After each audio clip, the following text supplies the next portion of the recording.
So మీరు being a lady అర్థం చేసుకుంటారని చెప్తున్నాను.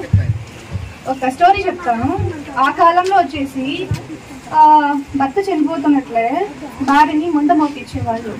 ఎందుకు అంటే అప్పుడు ఆడవాళ్ళు ఎక్కువ ఉండేవాళ్ళంట, మగవాళ్ళు తక్కువ ఉండేవాళ్ళు. ముండమోసిన వాళ్ళు అట్లా ముండమోస్తే ఇంకొక మగాడు చూడడు అనేసి ఆమెని పనికి రాకుండా చేసి పక్కన పెట్టేసేవాళ్ళు. ఎందుకంటే మిగతా పెళ్లి కాని వాళ్ళు జీవితం అనుభవించాలా, సంతోషంగా ఉండాలి, ఇంకా మగాళ్ళు ఇంకా ఉన్నారు అనేసి. అది అప్పుడు యాక్చువల్లీ. ఇప్పుడు అదే సాంప్రదాయంగా కొనసాగుతోంది. ఉంది.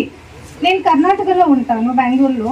అక్కడ మొగుడు చనిపోతే ఆ ముండమోపిని ముత్తైదువులా చూస్తారు. ప్రతి ఫంక్షన్ కి చూస్తారు. నేను చూసాను, అక్కడ చూస్తారు. అదే పద్ధతి మనం ఎందుకు తెచ్చుకోకూడదు కదా? పల్లెల్లో వచ్చేసి అలా లేదండి. చనిపోయిన తర్వాత ఆ అమ్మాయి బొట్టు తీసేసి పువ్వులు తీసేసి ఏదో మెట్ల సంతి కోసం వస్తుందండి. మీరు పెద్ద పైన హైలెవెల్ ఉన్నారు కాబట్టి ఒక చట్టం చేసుకొస్తే మళ్ళీ మా అత్త కానీ నా ఆడబిడ్డ కానీ అలాంటి వాళ్ళు ఎంతో మంది ఉన్నారు. నేను కానీ హ్యాపీగా ఉంటారు. ఒకటి జీవితం బతికే వాళ్ళు చాలా మంది ఉన్నారు. వాళ్ళు పోయినాక నలుగురు ఏమనుకుంటారు అనేసి అన్ని చేసి బతుకుతాను. మా అమ్మ నేను ఎదుగురు కాను కదా, నవ్వుతున్నారు అందరూ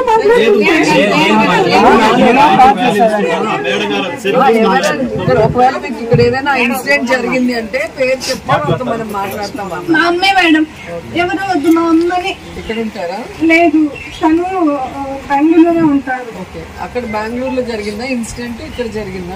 మా ఊళ్ళో అనంతపురం మాది, అక్కడ జరిగింది. అలాంటిది మీరు కూడాను జగనన్న మీరు చాలా క్లోజ్ కదా, ఒక చట్టాలు తెచ్చేది మీకు తెలుసు ప్రాసెస్ ఏంటి అనేసి. అలాంటిది ఒకటి తీసుకొస్తే మీకు మంచిదే కదా. ఇప్పుడు అవును, మీకు మంచిది, మాకు మంచిది అవుతుంది. ఆడవాళ్ళు ఇంకా ఎదుగుతారు ఇంకా అట్లాంటి విషయాల్లో. కొన్ని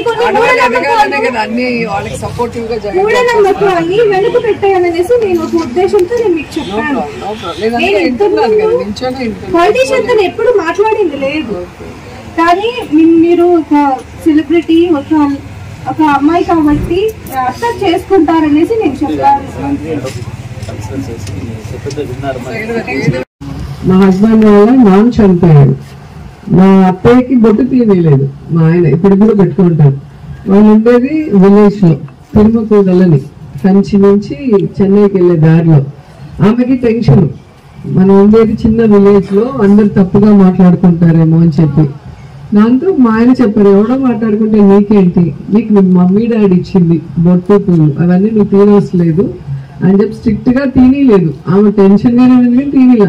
కొన్ని రోజులు అలా భయం ఉంటుంది, మళ్ళీ ఆ భయం వాళ్ళకు కూడా పోయింది. ఇప్పుడు ఎవరు పట్టించుకోరు, ఎందుకంటే వాళ్ళ కొడుకే చెప్పాడు అది అమ్మ నాన్న ఇచ్చింది కదా, మనం ఎందుకు మాట్లాడతామని. అది ఎవరో ఒకరు స్టాండ్ తీసుకోవాలి. ఆ ఫ్యామిలీలో స్టాండ్ తీసుకున్నప్పుడు ఆటోమేటిక్ పోతుంది. చట్టం చేసినా కూడా మనుషులు మెంటాలిటీ కదా, ఎదురొస్తానే గబగబా పక్కకి వెళ్ళిపోయారు అనుకో, వాళ్ళు హర్టింగ్ అవుతుంది. అది చట్టం చేసినా కూడా మళ్ళీ ఎవరో ఒకరు కంప్లైంట్ చేస్తేనే వాళ్ళ మీద కేసు అవుతుంది. అర్థమవుతుందా? చట్టం మనం చేసినా దాన్ని ఇంప్లిమెంట్ చేయటం అనేది మళ్ళీ ప్రజల చేతిలోనే ఉంటుంది. సో మనం సొసైటీలో మార్పు తీసుకురావాలి. ఏ ఇంట్లో అలా జరుగుతుందో ఆ ఇంట్లో ఉన్న పిల్లలు గట్టిగా స్ట్రాంగ్ గా నిలబడి వాళ్ళ తల్లికి ఎవరైనా అలా మాట్లాడినప్పుడు కనుక మా హస్బెండ్ ఎలా అయితే రియాక్ట్ అయ్యారో మీరు అలా రియాక్ట్ అయినప్పుడు 2 రోజులు ఉంటుంది, మళ్ళీ వాళ్ళకి అలవాటు అయిపోతుంది, మన జోలికి రారు. మగవాళ్ళే ఇక్కడ ముందరుండి వచ్చేసి ముంట మోపిస్తున్నారు. అది ఆడ విషయం. ఆడవాళ్ళకి ఎవరికి, ఎందుకంటే గతంలో మీరు చూస్తే గుండు కొట్టి క్లాత్ ఇక్కడ వరకు వేసేసి తెల్ల కొట్టు పెట్టేవారు. ఇప్పుడు అది ఎక్కడా ఉండదు, మనం చూస్తే ఎక్కడా లేదు. ఇంకా మీకు లోకల్ గా ఏమన్నా ప్రాబ్లం ఉంటే అక్కడికక్కడ సాల్వ్ చేసుకోవాలి, కానీ మనకి ఇంతవరకు ఇలాంటి ప్రాబ్లం ఎదురు కాలేదు. కాబట్టి అట్లా కావాలంటే మేము మాట్లాడతాం సార్తో, నాకేం ఇబ్బంది లేదు, కానీ సొసైటీలో చేంజ్ రావాలి. ఫస్ట్ మీరు తీసుకురండి, తర్వాత ఆటోమేటిక్ అవే వస్తాయి.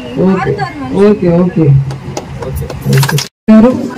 ప్రతి పేదవాడి కుటుంబానికి సంక్షేమాన్ని అందిస్తూ, వారి పిల్లలకి చక్కటి చదువును అందిస్తూ, వారి కుటుంబానికి ఆరోగ్యశ్రీ ద్వారా, ఆరోగ్య సురక్ష ద్వారా నేను మీకు అండగా ఉంటాను అని చెప్పి ఆయన చేస్తున్న విధానం అన్ని రాష్ట్రాల ముఖ్యమంత్రులు కూడా ఈరోజు ఇన్స్పిరేషన్ గా తీసుకొని ముందుకు వెళ్తున్నారన్న విషయం మీరు గమనించాలి. ఈరోజు మనకి 17 మంది ముఖ్యమంత్రులు ఈ రాష్ట్రాన్ని పరిపాలించారు. కానీ 17 మంది చేయలేని ఎన్నో గొప్ప గొప్ప పథకాలని, అభివృద్ధి కార్యక్రమాలని జగన్మోహన్ రెడ్డి గారు మాత్రమే చేయగలిగారు. మీరు కోవిడ్ సమయంలో చూసుంటారు, పక్కనే తమిళనాడు ఉంది, తెలంగాణ ఉంది, కర్ణాటక ఉంది. కనీసం మనుషులు ఏమైపోతున్నారో కూడా ఎవ్వరు పట్టించుకోలేదు. ఎవరికి టెస్టింగ్లు చేయలేదు ఫ్రీ ఆఫ్ కాస్ట్, ఎవరికి వ్యాక్సినేషన్ లేదు, ఎవరికి కోవిడ్ సెంటర్ లేదు. ఒక ఏపీలోనే కోవిడ్ సెంటర్లు పెట్టి ఏ విధంగా టెస్టింగ్లు ఇంటింటికి వచ్చి చేశారు. మీకు వాలంటీర్స్ తో పాటు ఏఎన్ఎంలు, ఆశా వర్కర్లు వచ్చి ఇంటింటికి మీకు చేసి వచ్చిన వాళ్ళని కోవిడ్ సెంటర్ లో పెట్టి వారికి పౌష్టికమైన ఆహారాన్ని, మెడిసిన్స్ ఇవ్వటమే కాకుండా ఆ తర్వాత అందరికీ కూడా వ్యాక్సినేషన్లు ఫ్రీ ఆఫ్ కాస్ట్ తో వేసి ఏ విధంగా మనల్ని కాపాడుకున్నారో మీరు అందరూ కూడా గమనించారు. అలాగే మీరు చూస్తే ప్రతి గ్రామంలో కూడా ప్రతి ఇంటికి వెళ్ళి ఎంతమంది ఉంటే వెల్ఫేర్ స్కీమ్స్ అంతమందికి ఎలిజిబిలిటీ ఉన్న వాళ్ళకి సచివాలయ వాలంటీర్ వ్యవస్థ ద్వారా తీసుకొచ్చారు. గతంలో అయితే మండల ఆఫీసుల చుట్టూ తిరగాలి, లేదా నియోజకవర్గ స్థాయి నగరికి వచ్చి మీరు తిరగాల్సిన పరిస్థితి ఉండేది. కానీ ఈరోజు మీ ఇంటికే వచ్చి మీరు ఏ సంక్షేమ పథకానికి అర్హుల్లో తెలుసుకొని మీ దగ్గర పేపర్స్ కలెక్ట్ చేసుకుని అక్కడే అప్లోడ్ చేసి అన్ని కూడా మీ గడప వద్దకే తీసుకొస్తున్న ఘనత జగనన్నకే దక్కింది. ఈరోజు ఇలాంటి చిన్న చిన్న ప్రాబ్లమ్స్ కూడా అది ఇక్కడ లోకల్ ప్రాబ్లమ్స్. ఇప్పుడు శ్మశానానికి దారి అంటే పట్టా ల్యాండ్, ప్రభుత్వం డబ్బులు ఇస్తుంది కానీ పట్టా ల్యాండ్ని ఎవరు ఓనర్సో ఒకసారి గ్రామస్తులు మాట్లాడినా ఓకే, లేదా మాకు నెంబర్స్ ఇచ్చినా మేము మాట్లాడి చూస్తాం. వాంటెడ్ గా ఇవ్వకుండా ప్రాబ్లం చేసే వాళ్ళు కొంతమంది ఉంటారు. కానీ గ్రామం కోసం మంచి మనసుతో డబ్బులు ఇస్తున్నారు కదా ఇచ్చేద్దాంలే కొంచెం ప్లేసే అనుకునే వాళ్ళు కూడా ఉంటారు. So will try for that. అది కాకుండా ఇప్పుడు ఏదైతే ఆక్యుపై చేసుకొని పంచాయతీ రోడ్డు అంటున్నారో ఆక్యుపై చేసుకుంటే దాన్ని మనము కలెక్టర్ చెప్పి, జేసీకి చెప్పి, వాళ్ళని రమ్మని చెప్పి, సర్వేయర్ని చెప్పి మార్కింగ్ చేసి కావాలంటే మనం దారి వేసుకోవచ్చు. దానికైతే ప్రాబ్లమే లేదు. మూడోది వాటర్ అంటున్నారు. సో మనకున్న వాటర్ ఉప్పు నీళ్లు కాబట్టి మనకి తమిళనాడు బార్డర్ లో అక్కడ ఉన్న ఎమ్మెల్యే గారితో మాట్లాడతాం, చంద్రన్ గారితో. వాళ్ళు ఓకే అంటే ఆ పైప్ లైన్ నుంచి లాక్కుందాం, ఒక పైప్ లైనే వెయిట్ చేస్తాం మేము ఇంటింటికి ట్యాప్స్ వేసి. లేదు అంటే మీకు బోర్ వేసేదానికి వాళ్ళు పర్మిషన్ ఇచ్చినా కూడా బోర్ వేసి పైప్ లైన్ లాగిస్తాం. లేదు అంటే అప్పుడు ఆర్వో ప్లాంట్ గురించి ఆలోచిద్దాం. సో మీరు అడిగిన మూడింటికి ప్రాబ్లమ్స్ లో 2 సాల్వ్ చేయగలిగింది. ఒకటైతే కొంచెం టఫ్, ట్రై చేస్తాం, ప్రకాష్ ని పెట్టుకొని మాట్లాడతాం. నేను కూడా ఆయనకు కూడా తెలియాలి కదా. సో మీకు కూడా తెలుస్తుంది, అర్థం అవుతుంది, కూర్చోబెట్టి వాళ్ళు వచ్చినప్పుడు మాట్లాడిస్తాం. సో ఇంకేమైనా ఉన్నా కూడా ప్రభుత్వం తరఫున అయితే పార్టీలు, కులం, మతం చూడకుండా ఎలిజిబిలిటీ క్రైటీరియా, పేదవాడు అంటే చేయాలన్న బాధ్యత మేమందరం కూడా జగనన్న మాటని శిరసావిస్తూ పనిచేస్తూ ముందుకు వెళ్తున్నాం. కాబట్టి ఎవరు అనుమానాలు పెట్టుకోని అవసరం లేదు. ఒకవేళ మాకేమన్నా కావాలని ఆపేశారని అలాంటిది ఎక్కడ కూడా ఉండదు. మనకిచ్చే సర్టిఫికెట్స్ లో టైం లేట్ అయితే తప్ప ఎవ్రీ 6 months ఉంటుంది. ఆ 6 months టైం వాళ్ళు అడిగితే చెప్తారు. ఏ పథకాలైనా కూడా దానికి ఎలిజిబిలిటీ వచ్చిన వాళ్ళందరినీ కూడా ఆ 6 months లో కలెక్ట్ చేస్తారు. కొత్తవి చేసిన తర్వాత 6 months అవగానే వాళ్ళకి ఆటోమేటిక్ గా అవన్నీ వచ్చేస్తాయి. ఆసరా గాని, చేయూత గాని, లేదా పెన్షన్ గాని, ఏదైనా కూడా. సో దానివల్ల మీరు ఎవరు కూడా అనుమానం పెట్టుకోని అవసరం లేదు. ఏదున్నా కూడా మా వాలంటీర్ చెప్పినా ఓకే, లేదా మీ పంచాయతీ సెక్రటరీ ఉంటారు, వాళ్ళంతా మెరిట్ బేసిస్ లో వచ్చిన వాళ్ళే. ఎవరికి ఇన్ఫ్లుయెన్స్ చేసినా కూడా వాళ్ళు మారు, వాళ్ళు సర్వీస్ ఓరియంటెడ్ గానే ఉంటారు. వాళ్ళ దగ్గర మీరు చెప్పినా కూడా మీ పంచాయతీ పరిధిలోనే ఉంటుంది కాబట్టి సచివాలయం, మీరు అడిగినా వాళ్ళు ఖచ్చితంగా మీకు చెప్తారు. అలా ఏదైనా అనుమానం ఉంటే నాకు మెసేజ్ చేస్తే నా నంబర్ ఇచ్చి వెళ్తాను. ఎప్పుడు నాకు మెసేజ్ చేసినప్పుడు నేను ఇమీడియట్ గా రిప్లై చేసి మీ సమస్యలు దూరం చేయడానికి రెడీగా ఉన్నానని కూడా చెప్తున్నాను. అండ్ ఈరోజు మే 13 ఎలక్షన్స్ ఉన్నాయి.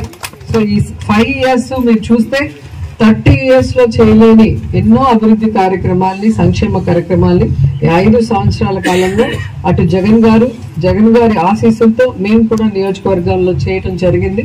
సో మరొక అవకాశం మాకు ఇస్తే మళ్ళీ 5 ఏళ్ళు మీకు సర్వీస్ ని అందించడానికి మేము రెడీగా ఉన్నాం. కాబట్టి ప్రతి ఒక్కరు కూడా ఒక్కొక్కరు 2 ఓట్లు వేయాలి. ఒకటి ఎమ్మెల్యేకి, ఒకటి ఎంపీకి. ఫ్యాన్ గుర్తుకు ఓటేసి జగనన్నని నన్ను ఆశీర్వదించమని కోరుకుంటూ సెలవు తీసుకుంటున్నాను. జై జగన్, జై జై జగన్.